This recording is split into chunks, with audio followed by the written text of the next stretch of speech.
Bro లెగ్గండి bro, promotion చేయండి. పడుకుంటారేంటి? Promotion ఇప్పటికి 15 interview చేసాం. మీ గిఫ్ట్ గురించి ధనరాజ్ మనవాడు పాప ఎప్పటి నుంచి అడుగుతున్నారంట కదా ఏదో గిఫ్ట్ గురించి అయితే. అన్న మీకు విషయం తెలుసా, ఫిబ్రవరి 21వ తారీఖు తెలుగు తమిళ ఒకటేసారి రిలీజ్ మా సినిమా. విమానం రిలీజ్ తర్వాత అప్పుడే కదా సార్ మీరు రామారావు స్క్రిప్ట్ చెప్పడం, నాకు ఇస్తారంటే మీరు ఇవ్వడం, ఇదంతా జరిగి ఒకసారి సముద్రకని గారు ఆయన టీవీ ఇచ్చారంట గిఫ్ట్ గా. సార్ అవును సార్ టీవీ ఇచ్చారు, నాకు తెలుసు కదా. బాగుందా సార్ టీవీలో? ఆ టీవీలో వస్తుంది సార్ ఎప్పుడైనా సరే మనకు రామారావు.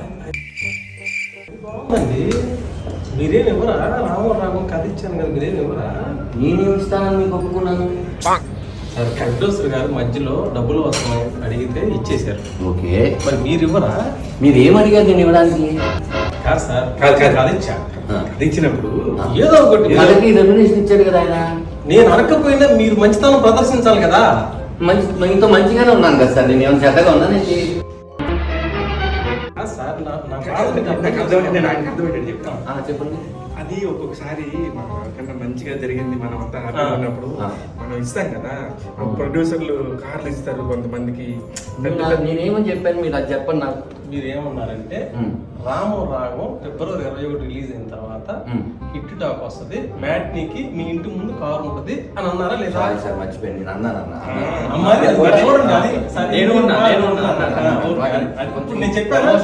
మర్చిపోయాను. ఇప్పుడు అందరూ నేను చెప్తున్నాను అన్న, ఫిబ్రవరి 21వ తారీఖు హిట్ టాక్ వస్తుంది. రాగానే మీ ఇంటి ముందు నా కారు ఉంటుంది, మీరు ఆ కారు ఇస్తారు, మన ఇద్దరం కలిసి భోజనానికి వెళ్తాం.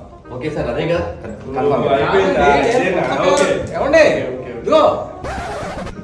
కాదండి, కొత్త కారు కొంటానికి ప్రామిస్ చేశారు, మీరు బ్రేక్ చేసి వెళ్తున్నారు సార్. మీకు 21st మన సినిమా హిట్ అయిన తర్వాత మీకు ఏం కావాలంటే అది నేను ఇస్తాను.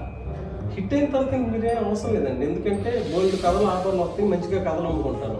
ఎందుకంటే ఆల్రెడీ ప్రామిస్ బ్రేక్ చేశారు, మీరు కూడా బ్రేక్ చేస్తారు. ఓకే సార్, ఓకే అయితే మీరు కథ కాదు